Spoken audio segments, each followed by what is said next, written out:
नमस्कार, मी अमोल जोशी. रोखोकमध्ये आपलं स्वागत. मुंबई महापालिका निवडणुकीच्या तोंडावर आज महत्त्वपूर्ण फेरबदल जाहीर झालेत. मुंबई महापालिकेच्या 227 प्रभागांची नवी फेररचना सोमवारी जाहीर करण्यात आली आहे. 227 पैकी 15 वॉर्ड अनुसूचित जातींसाठी तर 59 आणि 99 हे 2 प्रभाग अनुसूचित जमातींसाठी आरक्षित झालेत. या पुनर्रचनेचं प्रमुख वैशिष्ट्य म्हणजे मुंबईतल्या 7 नगरसेवकांचे वॉर्ड गायब झालेत. मुंबईतली लोकसंख्या कमी झाल्यामुळे हा फटका बसलाय. साधारण 55,000 लोकसंख्येमागे एक अशा प्रकारची इथून पुढची नवी रचना असेल अशी रचना करण्यात आली आहे. त्याचबरोबर रेल्वे लाईनमुळे जे वॉर्ड विभागले जात होते तो मुद्दा देखील यावेळी कमी करण्याचा प्रयत्न करण्यात आलाय आणि वॉर्ड शक्यतो सलग कसे असतील या दृष्टीने सुद्धा नियोजन करण्याचा प्रयत्न या नव्या रचनेमध्ये करण्यात आलेला आहे. या नव्या भौगोलिक पुनर्रचनेमुळे अनेक विद्यमान नगरसेवकांचे प्रभाग मात्र बदलले गेलेत, तर अनेक विद्यमान नगरसेवकांचे प्रभाग आरक्षित झालेत. त्यामुळे अनेकांना आत्तापासून स्वतःसाठी नवे मतदारसंघ शोधावे लागणार आहेत आणि ते मतदारसंघ बांधण्यासाठी शर्थीचे प्रयत्न करावे लागणार आहेत. या नव्या पुनर्रचनेची नेमकी वैशिष्ट्य काय, याचा सर्वाधिक फटका कुठल्या राजकीय पक्षाला बसेल? पुनर्रचनेमुळे आगामी महापालिका निवडणुकीचं चित्र बदलून जाईल का? ज्या दिग्गज नगरसेवकांचे प्रभाग गायब झालेत त्यांचं पुनर्वसन कसं होणार? असे नगरसेवक आपल्या पतीला किंवा पत्नीला तिकीट मिळवून देणार की कार्यकर्त्यांना संधी मिळणार?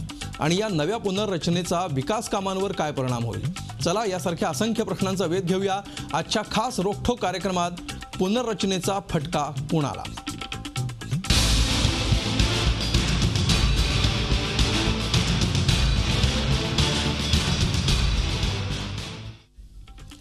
आणि या विषयावर चर्चा करण्यासाठी मुंबई महापालिकेतले काही नामवंत नगरसेवक आणि त्याचबरोबर मुंबई महापालिका कव्हर करणारे आणि त्याचा अनुभव असणारे काही दिग्गज पत्रकार यांना आपण आजच्या कार्यक्रमामध्ये आमंत्रित केलेलं आहे. आपल्याबरोबर आमच्या स्टुडिओमध्ये आहेत काँग्रेसच्या नगरसेविका शीतल म्हात्रे. शीतलजी, स्वागत तुमचं स्टुडिओमध्ये. त्याचबरोबर त्यांच्या शेजारी झी24 तासचे प्रतिनिधी जे गेल्या काही वर्षांपासून मुंबई महानगरपालिकेतल्या प्रत्येक बारीक घटना घडामोडींचं रिपोर्टिंग करतात ते कृष्णात पाटील यांना सुद्धा आपण बोललेलं आहे. कृष्णात, स्वागत रोखोकमध्ये. त्याचबरोबर या चर्चेमध्ये महाराष्ट्र नवनिर्माण सेनेचे नगरसेवक संतोष धुरी हे सुद्धा सहभागी होत आहेत. त्याचबरोबर आपल्यासोबत भारतीय जनता पक्षाचे प्रवक्ते भालचंद्र शिरसाट हे सुद्धा या चर्चेमध्ये सहभागी होत आहेत. आणि त्याचबरोबर सकाळ टाइम्सचे ब्युरो चीफ पांडुरंग म्हस्के, ज्यांचा गेल्या अनेक वर्षांचा अनुभव आहे मुंबई महापालिका कव्हर करण्याचा आणि मुंबई महापालिकेचं राजकारण गेली अनेक वर्ष ज्यांनी जवळून बघितलेलं आहे, त्या पांडुरंग म्हस्केंना सुद्धा आपण या कार्यक्रमात सहभागी करून घेतलेला आहे. आपण चर्चेला सुरुवात करूया. सगळ्यात पहिल्यांदा शीतल म्हात्रेजी, सगळ्यात वैशिष्ट्य जर आपण या पुनर्रचनेचं म्हटलं तर ते तुम्हाला काय दिसतं? कशी पहिली प्रतिक्रिया तुमची असेल या सगळ्यावर? सगळ्यात पहिला तर तिसऱ्यांदा निवडणूक मी लढवते, जिंकते आणि तिन्ही वेळा डिलिमिटेशन झालंय म्हणून रिझर्वेशन पण बदललंय, लॉटरी नेहमीच निघाली आणि बाउंड्रीज पण बदललेत. म्हणून ह्यावेळी आज जे बाउंड्रीचं रिझर्वेशनची लॉटरी होत्या त्यात मला एवढा उत्साह किंवा असं म्हटलं तर स्ट्रेस किंवा टेन्शन नव्हतं, कारण गेल्या 3 वेळापासून मी वेगवेगळ्या प्रभागातून निवडून येते.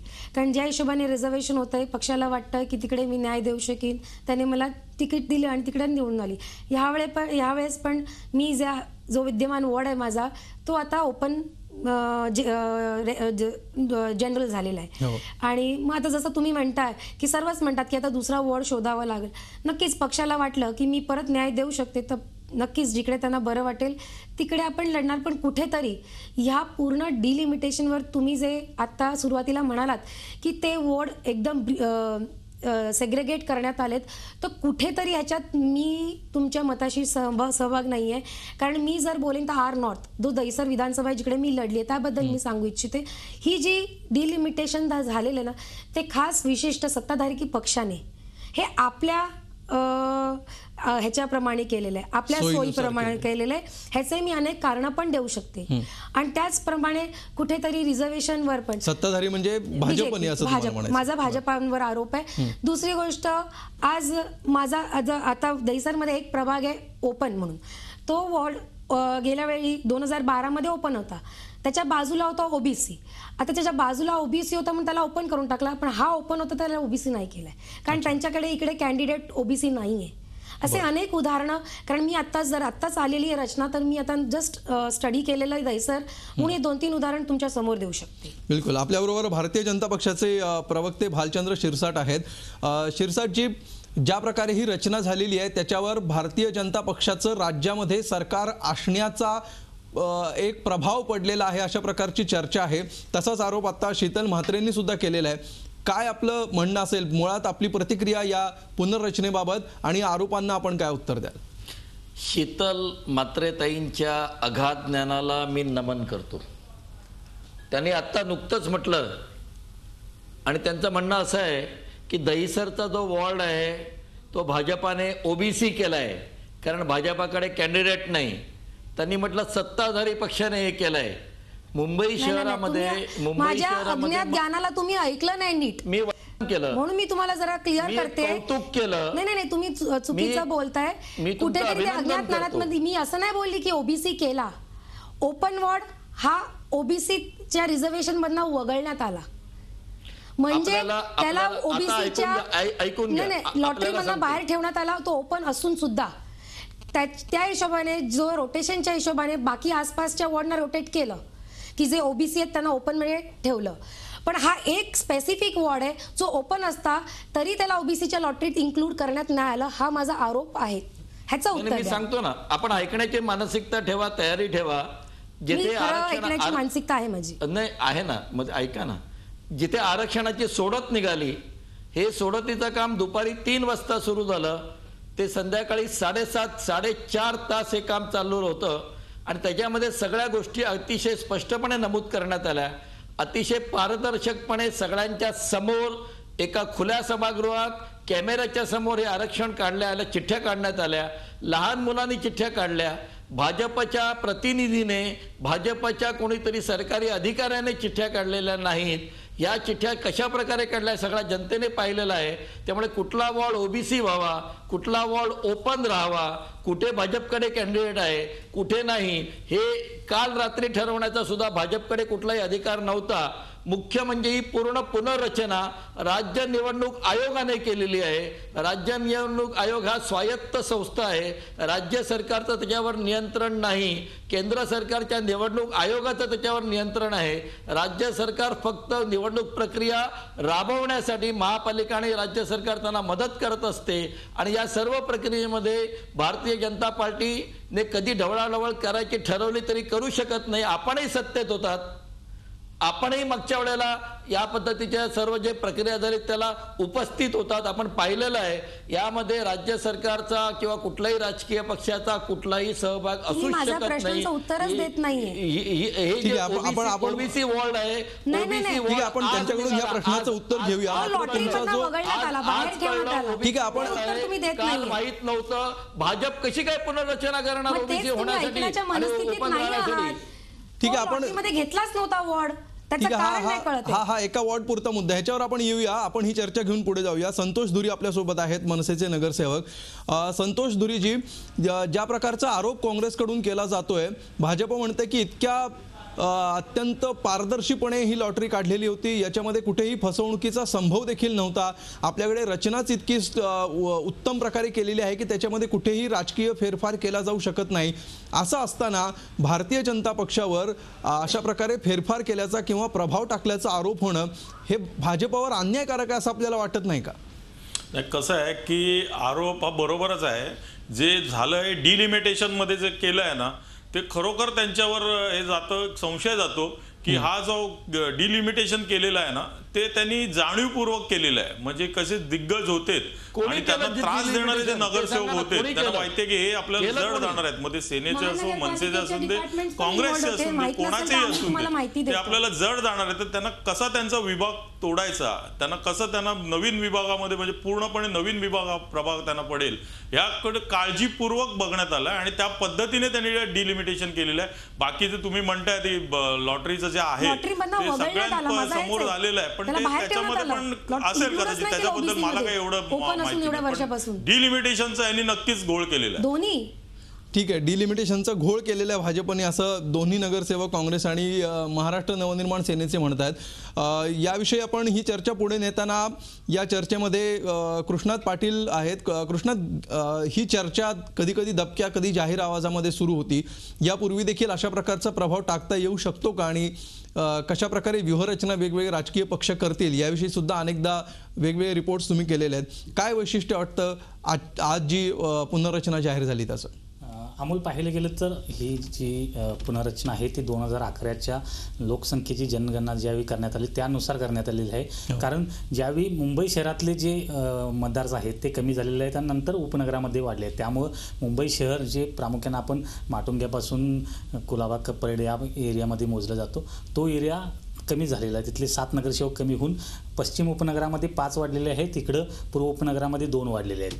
तर ही पुनर्रचना करताना प्रामुख्यानं भौगोलिक सलगता कशी राहील ही लक्षात घेतलेलं आहे. एक प्रामुख्यानं वैशिष्ट्य हे राहिलेलं आहे की याच्या अगोदर कसं राहायचं की रेल्वे लाईनच्या दोन्ही बाजूला प्रभाग जे आहेत ते विभागले जायचे, त्यामुळं विकास करताना काही अडचणी निर्माण व्हायच्या. परंतु यावेळी तसं केलेलं नाही. त्याचवेळी जे मोठे रस्ते आहेत, हायवे वेस्टर्न एक्सप्रेस हायवे जो प्रामुख्यानं 2 विभागला जातो तर त्याचा देखील हे केलेलं आहे. तर ही जी पुनर्रचना आहे ती भौगोलिक सलगता निर्माण करण्यासाठी केली गेलेली आहे. आणि त्याचबरोबर जी लोकसंख्या आहे ती 50 ते 55 हजारचा एक प्रभाग राहावा हा एक प्रामुख्यानं निकष ठेवण्यात आला होता. तर त्यानुसार ही करण्यात आलेली आहे. आता राजकीय पक्षांचं जे काँग्रेस आणि मनसेचं मत आहे की त्यामध्ये भाजपचा कुठंतरी प्रभाव असलेला दिसून येतो. मला तरी तसं काही जास्त काही वाटत नाही, कारण अनेक भाजप नगरसेवकांचे वार्ड देखील यामध्ये गायब झालेले आहेत. अनेक भाजप नगरसेवकांचे वार्ड जे आहेत ते तुटले गेलेले आहेत. आणि अशा पद्धतीनं एखादा गट्टा मतदान कुठल्या एखाद्या वॉर्डमध्ये असं काही नसतं कुठल्याही परिस्थितीत.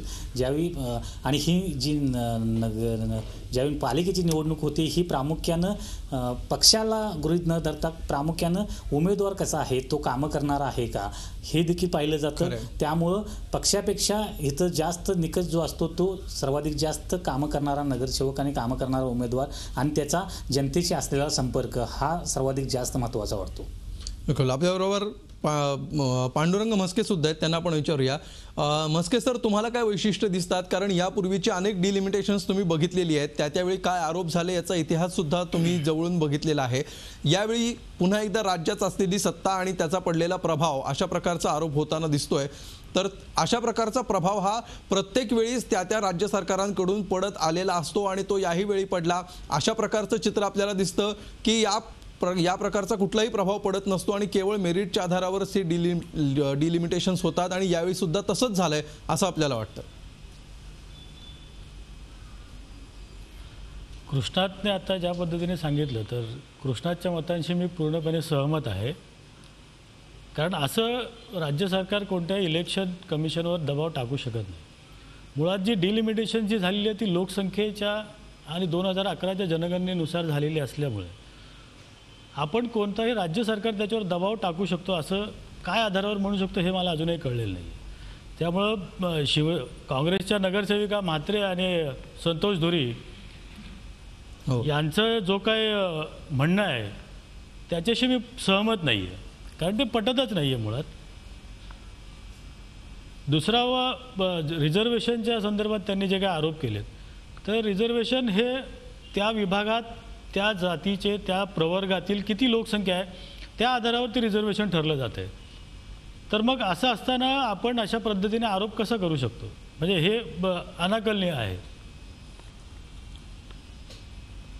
ठीक आहे शीतलजी, दोन मुद्दे या ठिकाणी येतात. पहिला आहे भौगोलिक सलगता हा एक निकष ठेवण्यात आलेला होता. याच्याबद्दल कुठे गलथानपणा झाला असेल तर ते सांगा. आणि त्याचबरोबर 50 ते 55 हजार लोकसंख्येचा एक हे येईल वॉर्ड येईल.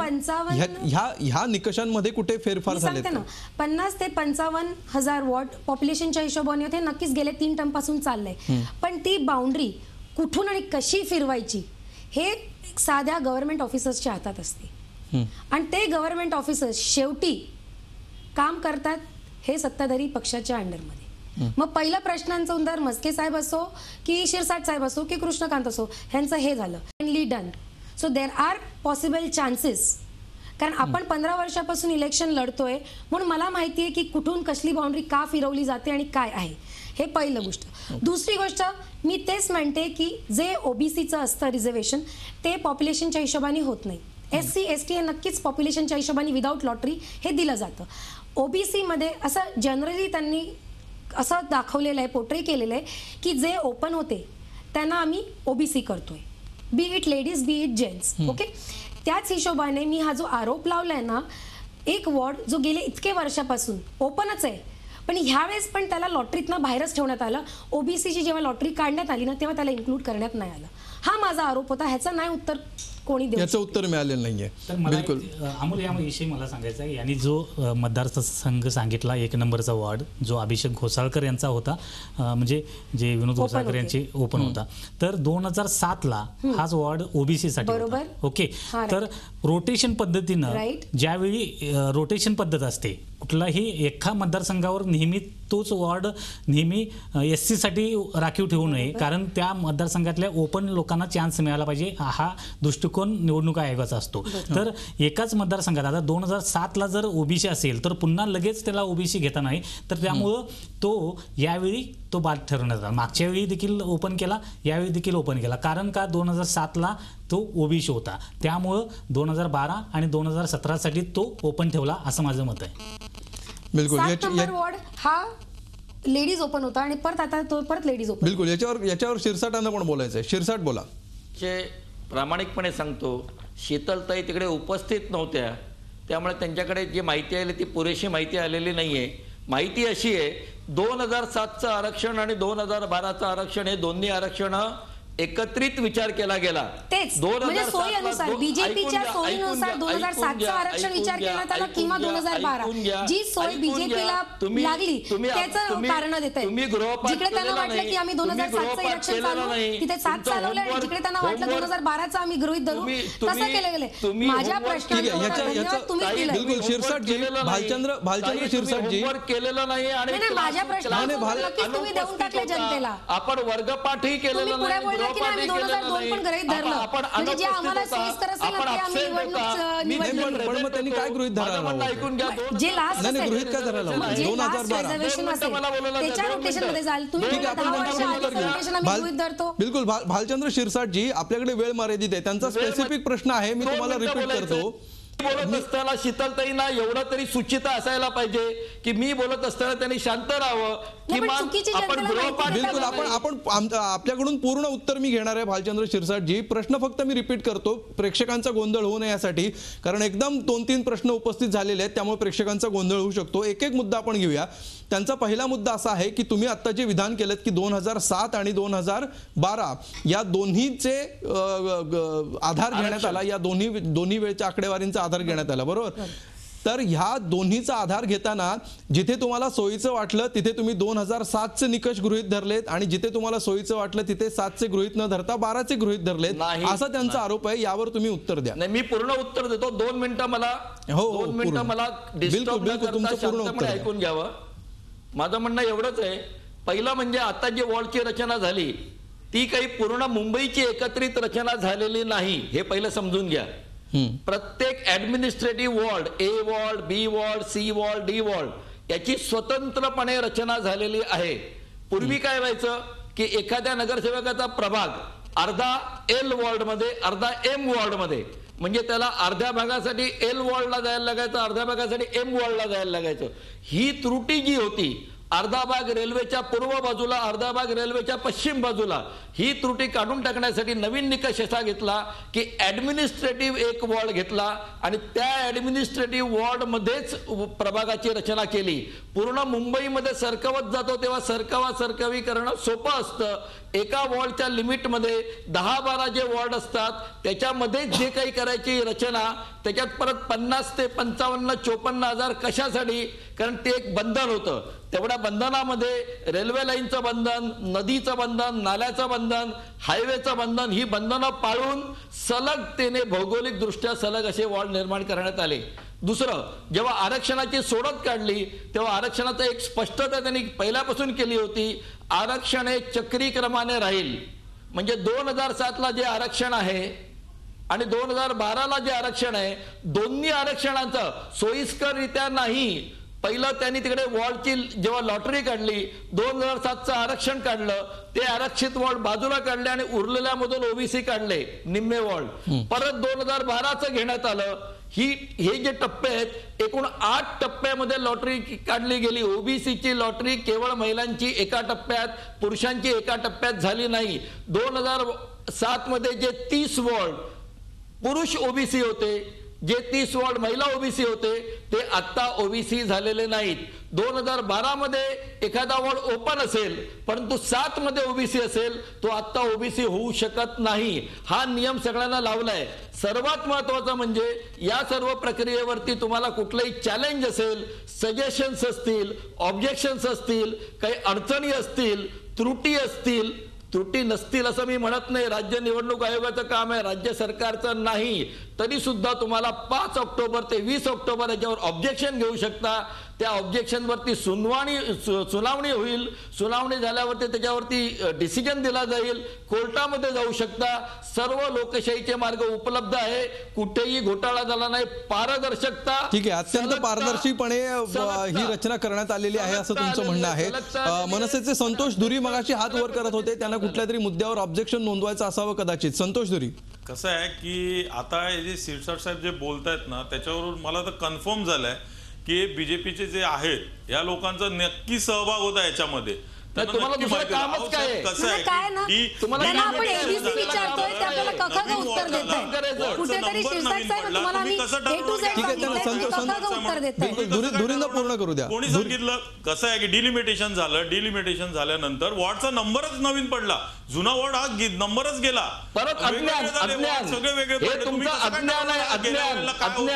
रिझर्वेशन होतं म्हणून. संतोष धुरी, मनसे नगरसेवकाचा अज्ञान. व्यवस्थित तुम्ही तुमच्या पद्धतीने केलं. हे तुमच्या त्या पद्धतीने असं वाटतं की तुम्ही बरोबर हे कोणाला कमी करायचं, कोणाला काय करायचं, कुठे रिझर्वेशन काय पाहिजे, परफेक्ट तुम्ही ठरवूनच हे केलेलं आहे. कशा पद्धतीने रिझर्वेशन केले, नियमावली क्लिअर होती. आपण अज्ञानी आहात.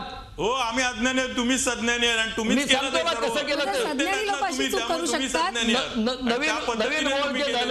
नवीन वॉर्ड झाले, त्याच्यात जुन्या वॉर्डचा किती भाग आला याचा एक निकष ठरवला गेला. सर्व निकष रायटिंग मध्ये आहेत. सर्व निकष सर्व निकष स्पष्ट आहेत. जागा करू शकतो. ठीक आहे, हे सगळे स्वतःच्या सोयीनुसार ठरवलेले आहेत. हा एक मुद्दा आहे. दुसरा मुद्दा आहे, हे सगळे कायदेशीर आहेत का, याच्यामध्ये कुठे कायद्याचं उल्लंघन झालंय का, हा दुसरा मुद्दा आहे. की कायद्याचं पालन न करता राजकीय सोय बघण्या एवढा धुरीणपणा सत्ताधाऱ्यांना दाखवता आलेला आहे, हे बघणं सुद्धा महत्वाचं आहे. आणि याचे परिणाम काय होणार आहेत, त्याच्यामुळे नव्या नेतृत्वाला संधी मिळणार आहे का, प्रस्थापित जे नेते वर्षानुवर्ष निवडून येत आहेत त्यांच्याऐवजी सच्च्या कार्यकर्त्याला याच्यातून संधी मिळण्याची कितपत शक्यता आहे, यासारख्या अनेक मुद्द्यांचा वेध आपण घेणार आहोत. एक ब्रेक घेऊया आणि ब्रेक नंतर ही चर्चा आपण पुढे सुरू ठेवूया.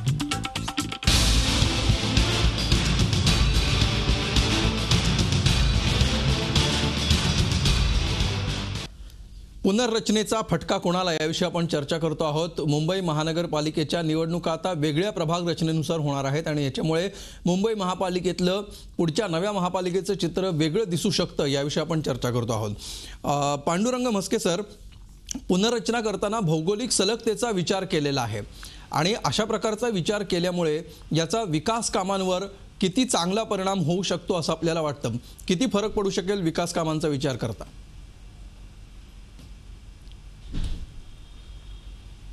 या प्रश्नाचं उत्तर मी देतोच, पण मगाशीच्या चर्चेमधील काही भाग मी आता परत सांगतोय. बिलकुल.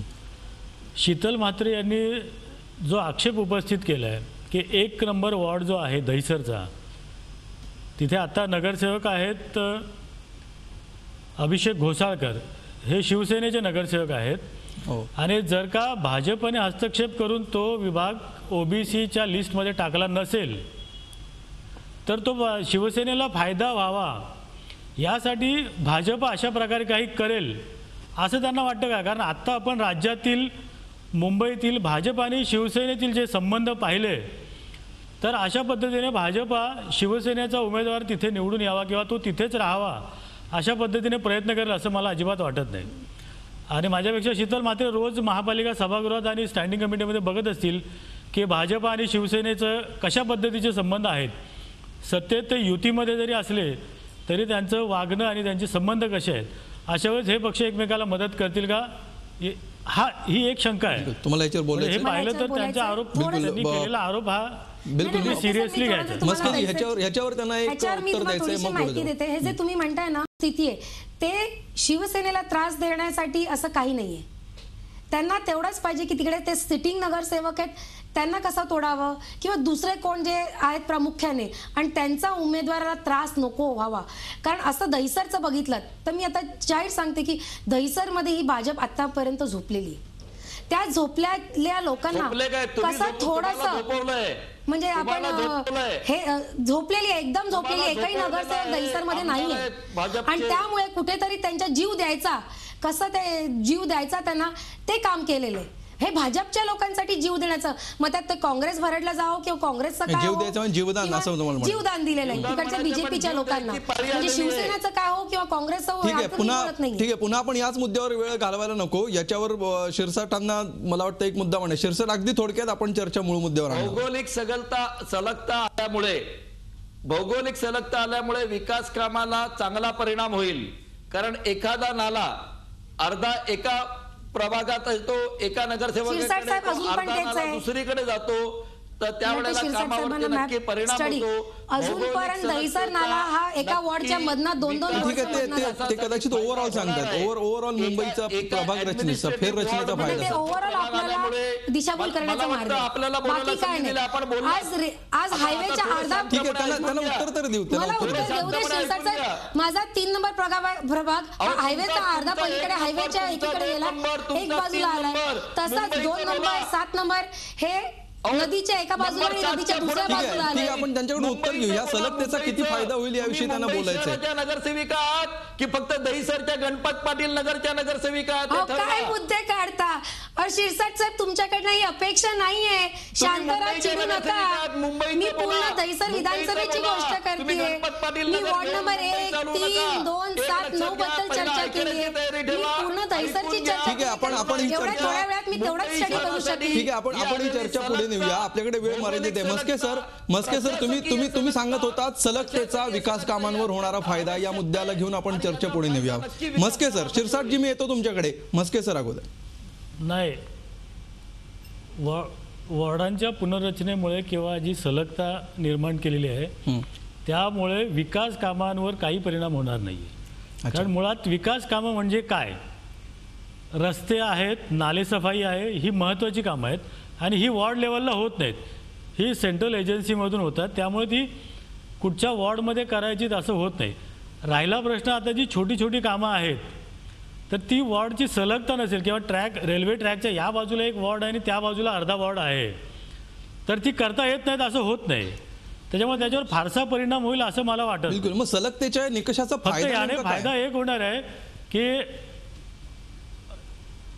फायदा एकच होईल असं मला वाटतं की जे नगरसेवक आता उभे राहतील आणि प्रचाराला जातील, तर त्या सलगतेमुळे त्यांना सलग प्रचार करतील, एवढाच फायदा होईल. बाकी विकास कामांना त्याचा काही फायदा होणार नाही, तोटाही होणार नाही. प्रशासकीय जे यंत्रणा आहे, अधिकारी आहेत, लेबर आहेत, प्रत्येक वॉर्ड वाईज टीम आहे. फॉगिंग करायचंय, एक वॉर्डची एक टीम असते, त्या टीमला भौगोलिक सलगता असल्यामुळे एका दिवसामध्ये जास्त ठिकाणी पोहोचता येईल.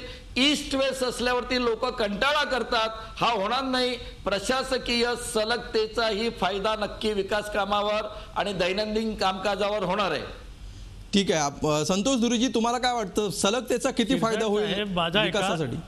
एक मिनिट. ठीक आहे. धुरीजी तुम्ही थांबा. मस्केंना बोलायचंय. मस्के बोला. एकच सांगतो, सलगतेचा फायदा हा शिरसाट साहेब होणार, त्याला सलगता मिळेल, त्याला तिकडे मस्केजी मी येतो तुमच्याकडे. एक मिनिट फक्त थांबा. हा मुद्दा आपण पूर्ण करून घेऊ. मधला जो करप्शन आहे, हे जे 2 सत्ताधारी करतात आहेत, 2 पक्ष मिळून, तो जोपर्यंत कमी होणार नाही तोपर्यंत कुठेही होणार नाही, त्याचा विकास होणार नाही, एवढं लक्षात ठेवा.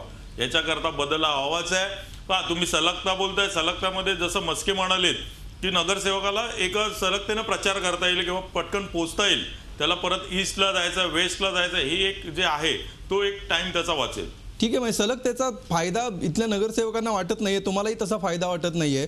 मस्केजी, जर नगरसेवकांनाच या लेवलला हा फायदा वाटत नाही तर मग या सलग त्याचा फायदा, जो कागदोपत्री फायदा आत्ता शिरसाट सांगतायत, जे प्रत्यक्ष झाल्यानंतर ते किती अंमलात येतं हे आपल्याला कळेलच.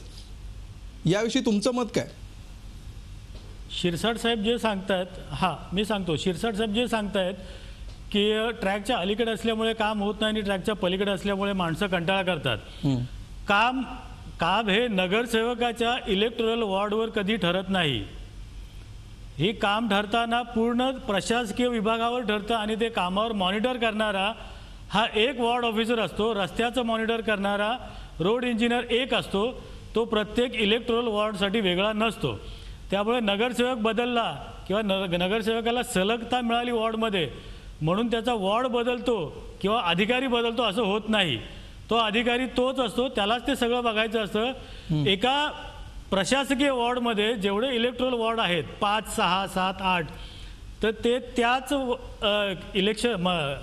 वॉर्ड ऑफिसर किंवा असिस्टंट कमिशनर जो आहे त्या वॉर्डचा, त्याला ते मॉनिटर करायचं असतं. त्यामुळं सलगता मिळाल्यामुळे काही फारसा फायदा होईल असं फारसा फायदा होईल असं दिसत नाही. कृष्णा, दुसरा एक मुद्दा आहे की याच्यामुळे नव्या नेतृत्वाला संधी मिळेल का? कारण सातत्याने रिझर्वेशन बदलून जर प्रभाग तेच राहिले तर बऱ्याचदा आपण असं बघतो की त्याच घराण्यातले मतदार किंवा पक्षांनी पुरस्कृत केलेले पक्षाच्या जोरावर येणारे किंवा पैशांच्या जोरावर येणारे, हे चित्र बदलायला याच्यामुळे किती मदत होईल? नव्या दमाच्या किंवा सच्च्या कार्यकर्त्याला, नव्या कार्यकर्त्यांना संधी मिळू शकेल अशी एक शक्यता निर्माण होते का यातून? मला तर वाटत नाही, कारण ज्या पद्धतीनं याच्या अगोदर देखील अशा प्रकारचे आरक्षण आलेले आहेत, पुनर्रचना झालेली आहे, परंतु अनेकदा ज्या घराण्यामधनं नगरसेवक होतात त्याच घराण्यातला मुलगा होतो किंवा पत्नी होते किंवा मुलगी होते, अशा प्रकारे जर तो आरक्षित नसेल तर ओपनमध्ये असेल तर त्या पद्धतीनं जास्तीत जास्त होताना दिसतं. त्यामुळं ह्या पुनर्रचनेमुळं नवं नेतृत्व येईल आणि नवं काहीतरी घडेल आणि वेगळं काही होईल असं काही मला वाटत नाही. ज्या पद्धतीनं जे अगोदरपासून राजकारण करत आलेली काही घराणे आहेत त्यांनाच त्याचा फायदा होईल, परंतु एक पुनर्रचनेमुळे होऊ शकतो की ज्या पद्धतीनं नवीन काही वॉर्ड निर्माण झालेले आहेत, ज्या पद्धतीनं काही नवीन एक विभाग तयार झालेले आहेत. कारण पुनर्रचनेमुळे काय झालेलं आहे की गेली 10-15 वर्ष एखाद्या पक्षाची तिथं सत्ता राहायची, परंतु आता तसं राहिलं नाही, कारण बरेचसे वॉर्ड जे आहेत ते हे झालेले आहेत. त्यामुळं एक नवं नेतृत्व तयार होण्याची संधी बऱ्यापैकी आहे. परंतु आता ज्या पद्धतीनं मुंबई महापालिकेचं भ्रष्टाचार, रोड असू दे किंवा नाले सफाई असू दे, आणि ज्या पद्धतीनं असलेली जुनी पुराणी कायदे आणि धोरणं जे आहेत ते कुठंतरी बदलणं गरजेचं आहे. त्यासाठी एक नवं व्हिजन घेऊन येणारी नवी पिढी असू दे किंवा एक नवा विचार घेऊन येणारे एक नवे नगरसेवक येणं गरजेचं आहे, ज्यामुळं मुंबईचं चित्र जे आहे ते बदलण्याची गरज आहे. केवळ पुनर्रचना होऊन एक काहीतरी वेगळं होणार आहे असं नाही आहे, परंतु जे तिथून येणारे जे नगरसेवक आहेत त्यांच्यामध्ये एक वेगळ्या प्रकारची क्वालिटी असणं गरजेचं आहे. आणि ते मुंबईकरांनी आता खरी जबाबदारी आहे ती मुंबईकरांची, कारण त्या मुंबईकरांना काय करायचं आहे हे करणं गरजेचं आहे की ज्या पद्धतीनं नवे व्हिजन असलेला कोण नगरसेवक आहे आणि जो वॉर्ड असू दे किंवा एक केवळ वॉर्ड नाही तर मुंबईसाठी काय देऊ शकेल हे पाहणं गरजेचं आहे. बिलकुल. शीतलजी, अनेकदा असं होतं की बरेच जे धुरीण नेते असतात किंवा जे या पालिकांच्या राजकारणामध्ये मुरलेले नेते असतात त्यांना ह्याची कुणकुण लागलेली असते आणि त्या दृष्टीने त्यांनी अगोदरपासूनच डिलिमिटेशन होईल आणि आजूबाजूच्या मतदारसंघात आपल्याला शिरकाव करावा लागेल याची शक्यता गृहीत धरून सगळी पूर्वतयारी केलेली असते. तर अशामुळे मुळात त्या प्रभागात काम करणारा, आधीपासून वर्षानुवर्ष काम करणारा जो कार्यकर्ता असतो त्याच्यावर हा एक प्रकारे अन्याय होतो असं आपल्याला वाटतं का? की एखादा मोठा नावाजलेला नगरसेवक त्याचा प्रभाग गेला म्हणून शेजारच्या प्रभागात येतो आणि तिथल्या कार्यकर्त्याला संधी मिळत नाही. सगळ्यात पहिलं ही खरी गोष्ट आहे, कारण मी तुम्हाला माझं उदाहरण देते की मी 1 नंबरमधनं म्हणजे 2 टर्म लढलेले, तो वॉर्ड ओपन झाला, जनरल ओपन, आणि 3 नंबर हा लेडीज झाला.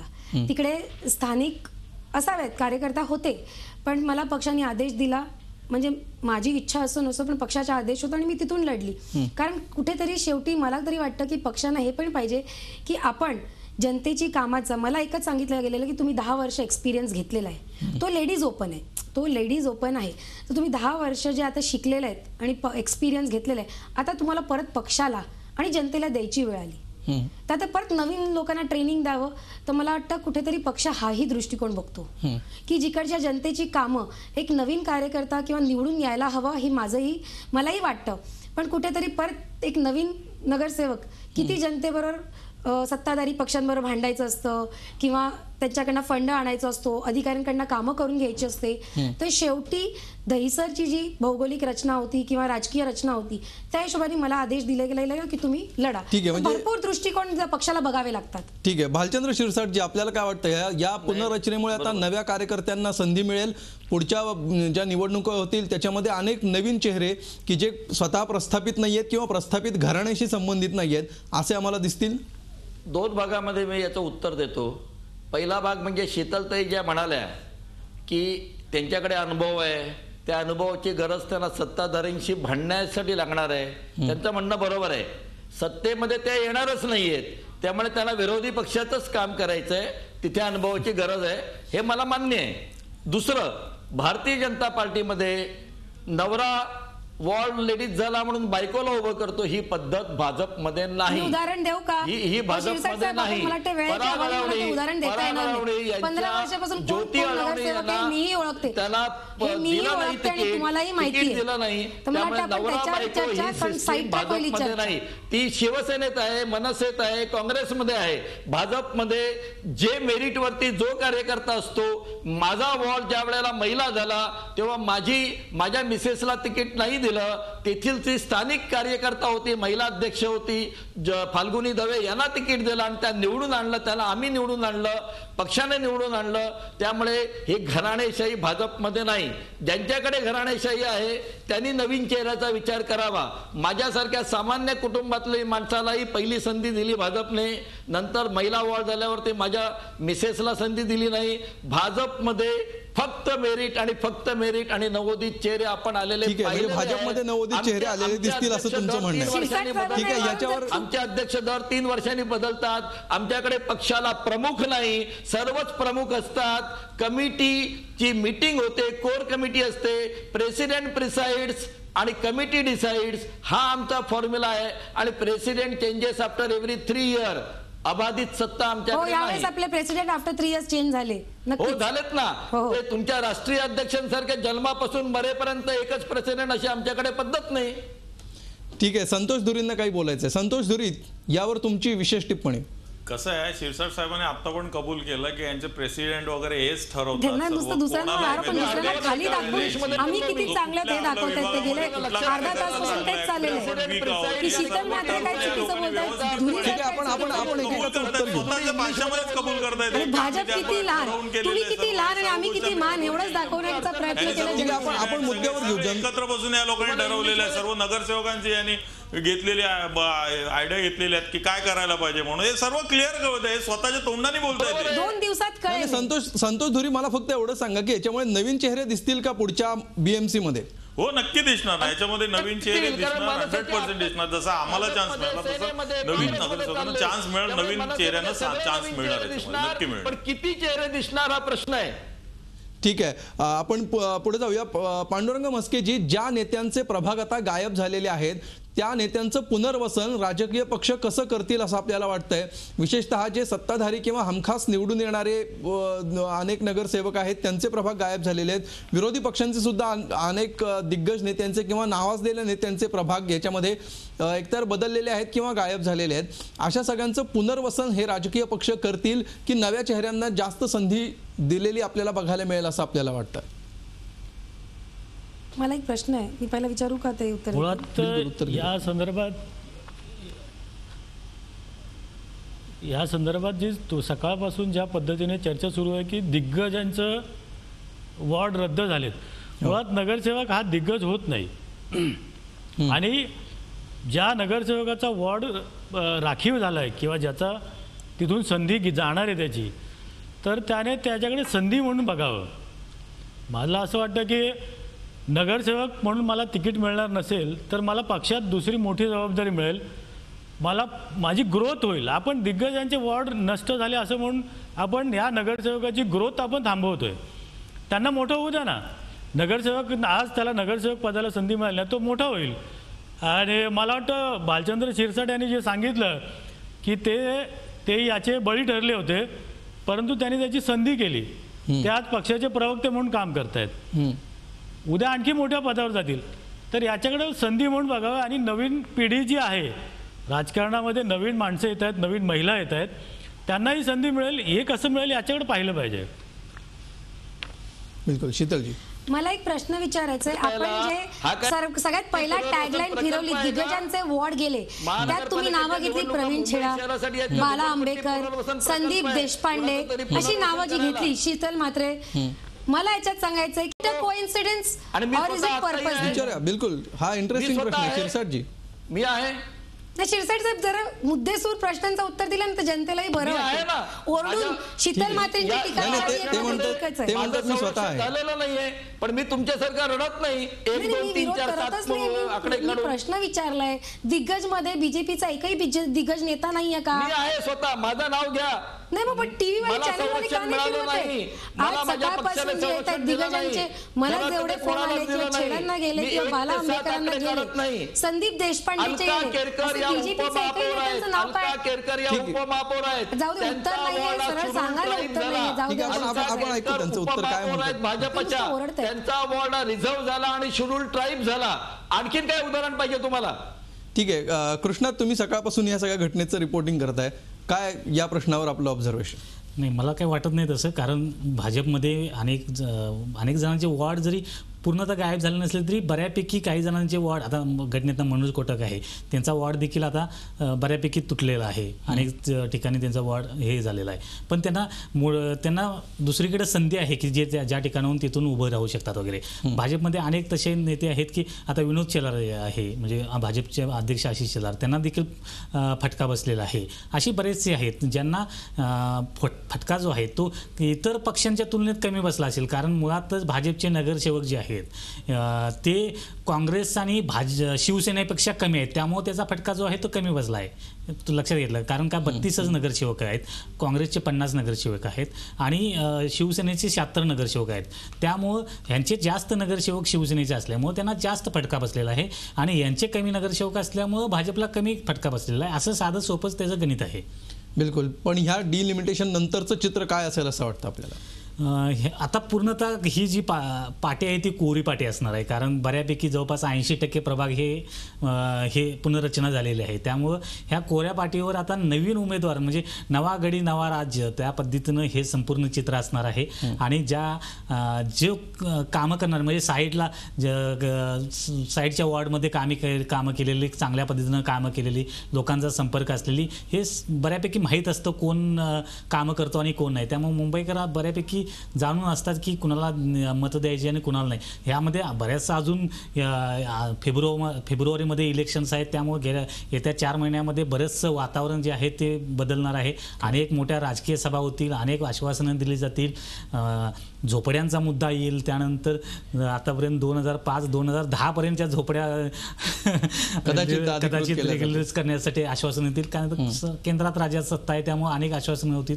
शिवसेना भाजपचं काय होतं ते पाहणं गरजेचं आहे, काँग्रेस राष्ट्रवादीचं काय होतं ते पाहणं गरजेचं आहे, MIM सारखा नवीन पक्ष येतोय त्यामुळे त्याचा फटका काँग्रेसला बसणार का, असे नवीन अनेक बरीच समीकरणं आहेत ज्यावर हे नवे चित्र काय असेल हे स्पष्ट होणार आहे. एका अर्थाने मुंबई महानगरपालिकेच्या निवडणुकांची चर्चा, ऑफिशियल चर्चेचा ज्याला आपण आरंभबिंदू म्हणतो, तो आरंभबिंदू आजच्या पुनर्रचनेमध्ये असल्याचं आपल्याला दिसून येत आहे. इथून पुढे वेगवेगळ्या राजकीय पक्षांच्या स्ट्रॅटेजीज असतील, प्लॅनिंग्ज असतील, कुठले उमेदवार द्यायचे, कुठल्या उमेदवारांना कुठे संधी द्यायची, याबद्दलचे सगळे आडाखे आखण्याची जी सुरुवात आहे, जो आरंभबिंदू आहे, तो आरंभबिंदू आजच्या दिवसामध्ये आणि आज जाहीर झालेल्या या पुनर्रचनेमध्ये असणार आहे. त्यामुळे इथून पुढे खऱ्या अर्थाने मुंबई महानगरपालिकांच्या निवडणुकीच्या रणधुमाळीला सुरुवात झाली असं आपल्याला म्हणता येईल. आणि इथून पुढे दैनंदिन पातळीवर आपल्याला या सगळ्या विषयीच्या हालचाली, घडामोडी, टक्के टोणपे, डावपेच, त्याला मिळणारी उत्तरं, या सगळ्या गोष्टी इथून पुढच्या काळामध्ये जसजशी थंडी वाढत जाईल तसतशी या निवडणुकांची उष्णतासुद्धा, ऊबसुद्धा आपल्याला जाणवायला सुरुवात होणार आहे. हा आरंभ बिंदू अशासाठी महत्त्वाचा होता की कुठले राजकीय पक्ष कशा अर्थाने याला घेतात आणि इथून पुढे कशी व्यूहरचना आखायला सुरुवात करतात हे पाहणं अत्यंत महत्त्वाचं ठरणार आहे. तूर्त धन्यवाद सगळ्यांचे या चर्चेमध्ये आल्याबद्दल आणि या इतक्या महत्त्वाच्या विषयावर आमच्या स्टुडिओमध्ये येऊन आणि या चर्चेत सहभागी होऊन चर्चा केल्याबद्दल. रोकठोकमध्ये आज इतकंच. ताज्या बातम्यांसाठी पाहत रहा झी24 तास. रहा एक पाऊल पुढे.